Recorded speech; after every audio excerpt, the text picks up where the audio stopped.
Assalamualaikum warahmatullahi wabarakatuh. Salam merdeka untuk kita semua. Pada video kali ini kita akan membahas salah satu metode pembelajaran yakni discovery learning. Mari langsung saja kita bahas materi secara ringkas, lugas, dan semoga jelas. Yang pertama kita bahas adalah mengenai pengertian dari discovery learning. Di sini discovery atau penemuan merupakan suatu pembelajaran yang dikembangkan berdasarkan pandangan konstruktivisme, yang mana pembelajaran berpusat pada peserta didik atau student center. Di sini melibatkan siswa aktif dalam pembelajaran. Jerome Bruner menyatakan bahwa discovery learning adalah metode belajar yang mendorong siswa untuk mengajukan pertanyaan dan menarik kesimpulan dari prinsip-prinsip umum praktis contoh pengalaman. Selain discovery learning juga ada metode yang hampir sama yakni inquiry learning, tetapi tetap ada perbedaannya.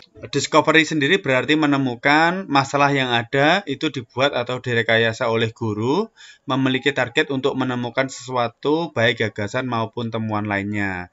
Sedangkan inquiry learning itu inquiry dari kata mencari. Masalah yang ada asli bukan rekayasa dari guru sehingga peserta didik harus mencarinya. Kemudian, inquiry adalah proses penyelidikan yang tidak memiliki kewajiban untuk menemukan sesuatu. Jadi, ini merupakan perbedaan antara discovery dan inquiry learning.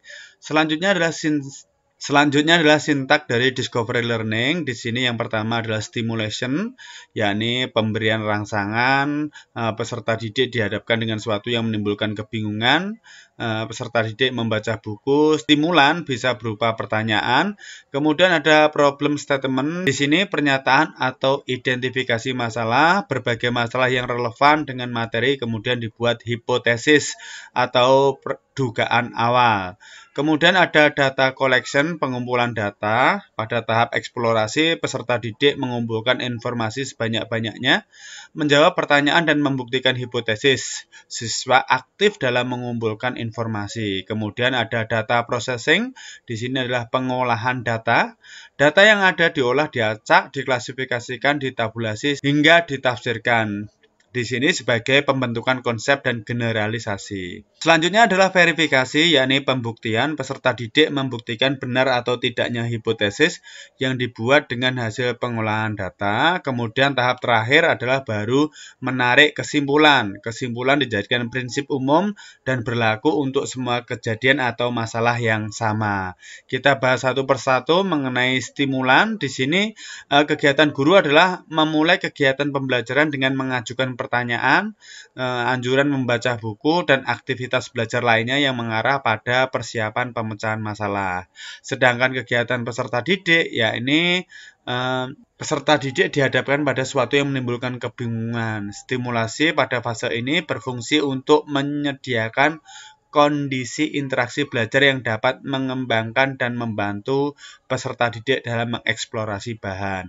Selanjutnya adalah problem statement. Di sini guru memberikan kesempatan kepada peserta didik untuk mengidentifikasi sebanyak mungkin masalah yang relevan dengan bahan pelajaran.